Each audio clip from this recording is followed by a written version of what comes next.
Everybody, welcome to Britpops React, your BP1 and BP2.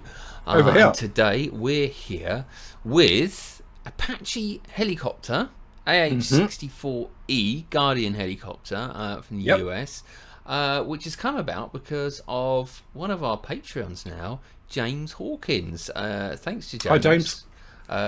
We've been doing some stuff with James, haven't we?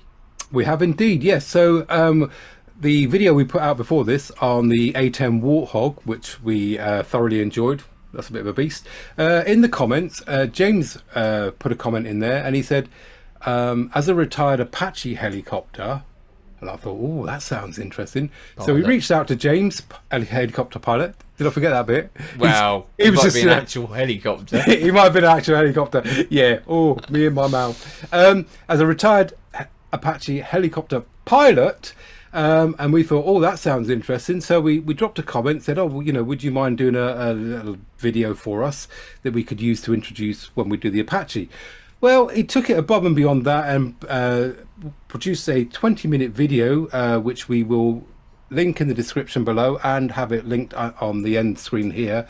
So we'll put that up in its entirety, and James takes you through what it's like to be an Apache pilot. Hi, my name is James Hawkins, and a lot of my friends just call me Hawk. And give you some insight and some information on it. So thank you very much for doing that. You didn't have to do that, but we really appreciate it. So please pop over and watch that if you want to understand some more. So today we're going to go and understand all about this beast and what a phenomenal thing. I mean, it looks a bit of kit already, doesn't it? Does indeed. Looks scary. Missiles and guns and all right, well, let's get into it then. Find out a bit about why America's enemies fear the Army's AH-64E Guardian helicopter. Hellfire. Okay.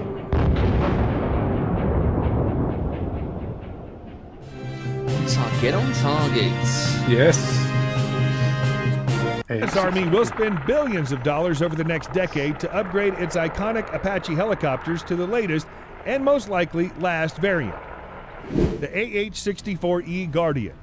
Already battle-tested in Afghanistan, the Apache Guardian reflects the latest trends in U.S. military doctrine, namely improved response and loiter time, interoperability with drones, and the capability to engage maritime targets. The Apache stands amongst a number of weapon systems such as the M1 Abrams tank and the F-15E Strike Eagle that entered service in the 1980s and proved their mettle in the 1991 Gulf War. It just looks like Apaches fired the first shots that conflict took out Iraqi low-band radars with Hellfire missiles, clearing the way for the initial strikes by F-117 stealth fighters. A total of 277 Apaches were deployed in the conflict, claiming the destruction of 278 Iraqi tanks, as well as numerous other targets, a high rate of return by the standards of most weapon systems. Only one Apache was lost in combat. Attack helicopters are a responsive and relatively precise means of unleashing heavy firepower where it's needed most. But unlike main battle tanks or jet fighters, even an armored helicopter is vulnerable to low-tech machine guns, anti-aircraft cannons, and even rocket-propelled grenades, let alone surface-to-air missiles.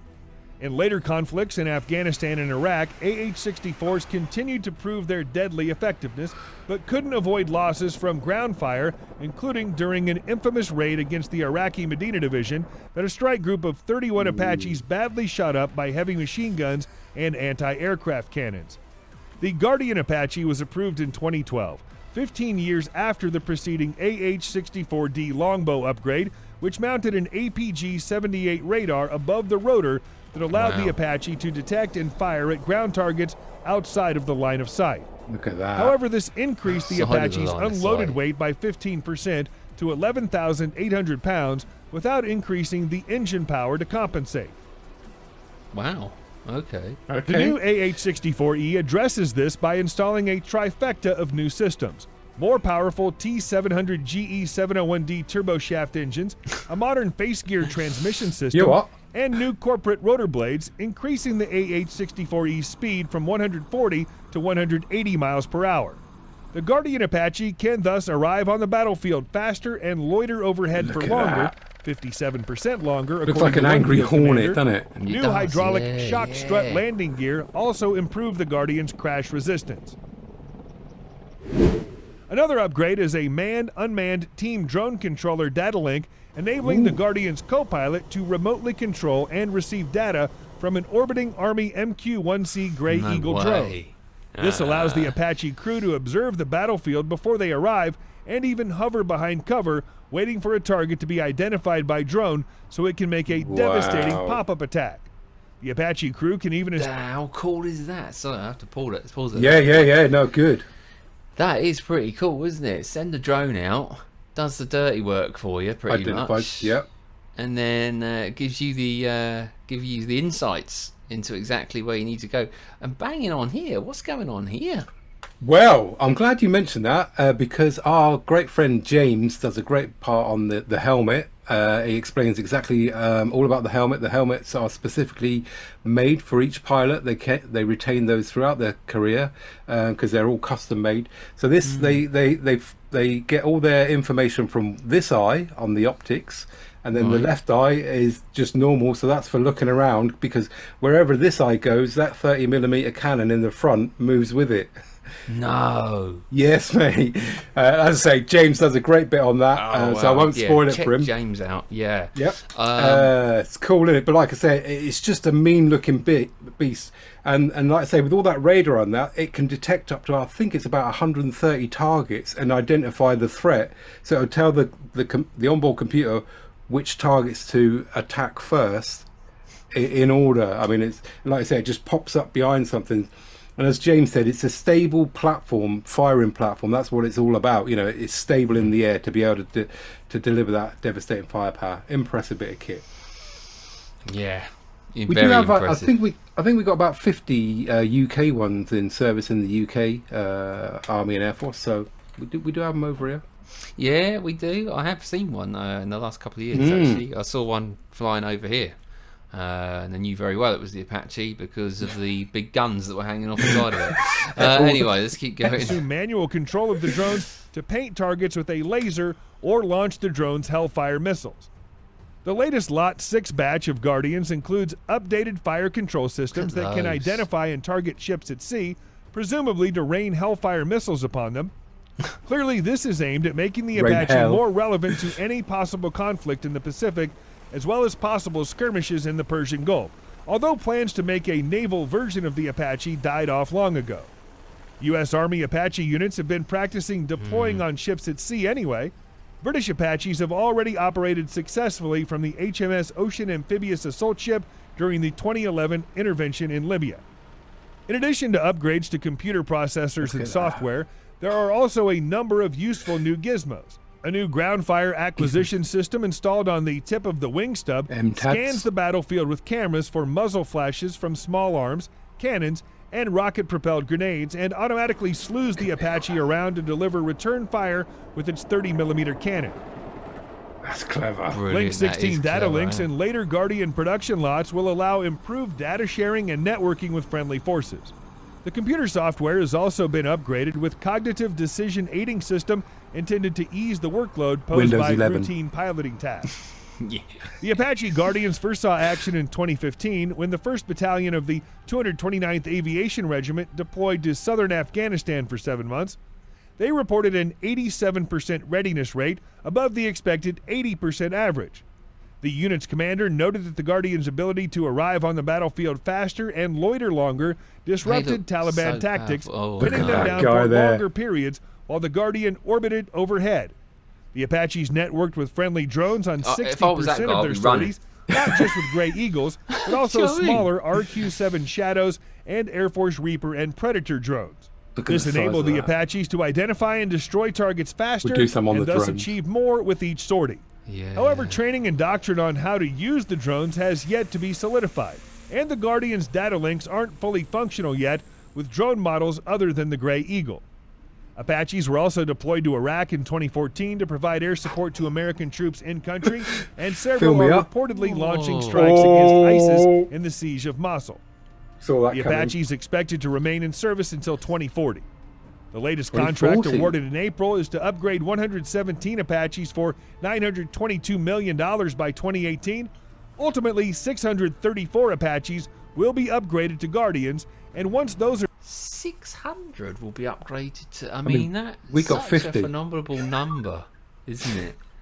Of helicopters. Yeah. I mean, I'm amazed at the kit that's on.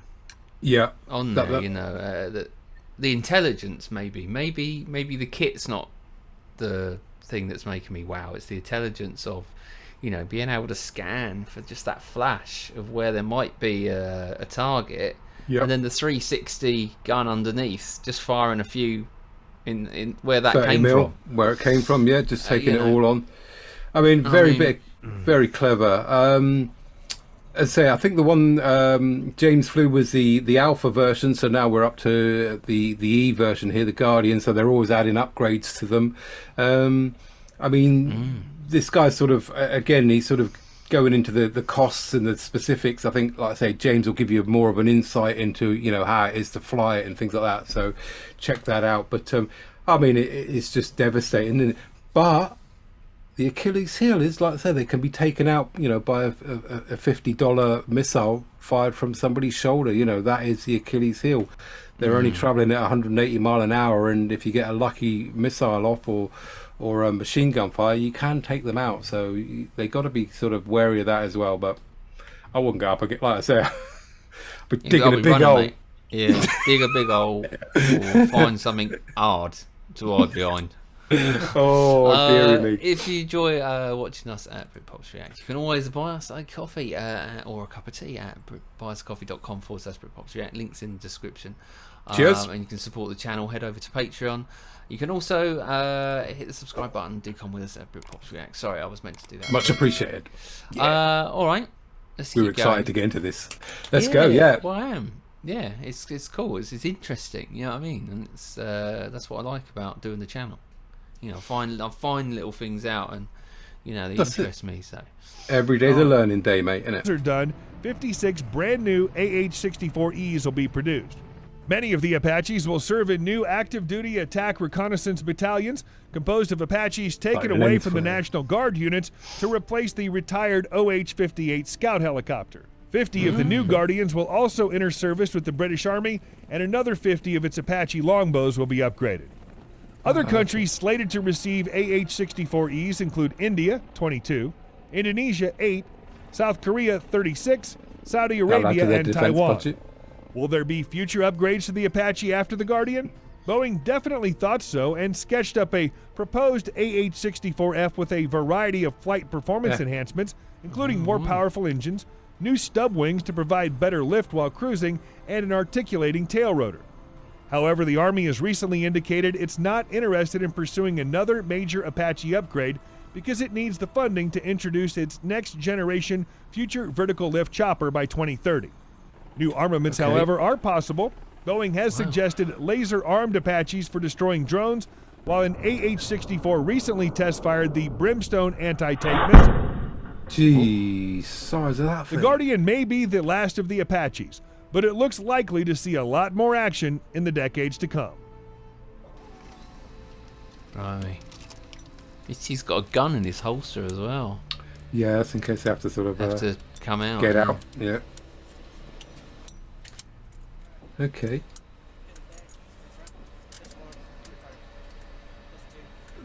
I mean, look at that. It just doesn't look natural, does it? You know, with the monocle over your eye. I think we've lost. I think we lost comms, mate. Well, maybe that's just part of it. Maybe this is just the end bit, which is showing you them. Yeah. So that's the eye hats at the front. Cheers, James. I now know about that. The monocle, you can see. They got night vision in that flare. The guy didn't really get into much about, you know, how the Apache is flown or much of the stuff on there. So, which is cool. It's more because James a statistical thing. Yeah, James. Yeah. You know, fill in the blanks for you. It gives you some good stories on there about it. Also, most definitely, you won't be hearing the same thing twice. But I mean, as I say, it's just a stable platform for delivering immense firepower. And thin, because the pilot and the co-pilot are in tandem, so they could make it that thin profile as well. Yeah, brilliant. Yeah. I mean, it's the maneuverability, isn't it? is just. I know it's not. I know it doesn't fly particularly fast. You said 180, but Yep. you know, it does. It is that ability to sort of maneuver, stealth, come behind things. You know, just pop up. Yeah. And because it's already identified the targets before it pops up, it just comes up, unleashes hell, and then goes back down again. You know, it's not like it's got to hang around up there and go, oh, there's one over there. No, it's already worked out all that. You just pop up and then off it goes. There you go, mate. AH-64 Apache. Learned something new again today. Very interesting. Yeah, hopefully you did as well. Awesome to watch. You know, these military capabilities that are out there. So yeah, enjoyed that one. That was a good one. Make sure you stick around. Watch this one that's going to come up here in a minute from James. Tell you all about how you can fly. Well, how he fly the Apache. That we could. Absolutely not. We got no. So that'll be a good one. And all I'm going to do is thumbs up to this one, mate. Yeah, it's good. Yeah, thumbs up. Good information. Learn something new. Always good. So stay tuned. I mentioned drones there. Maybe we'll do the old Reaper drone. Get some information about that. I've seen them. Know nothing about them. So maybe we'll do that one. All right. Thanks for joining us. Stay at Britpop Jack. Until tomorrow. It's goodbye from me. Goodbye from my co-pilot and wingman, BP1. There you go.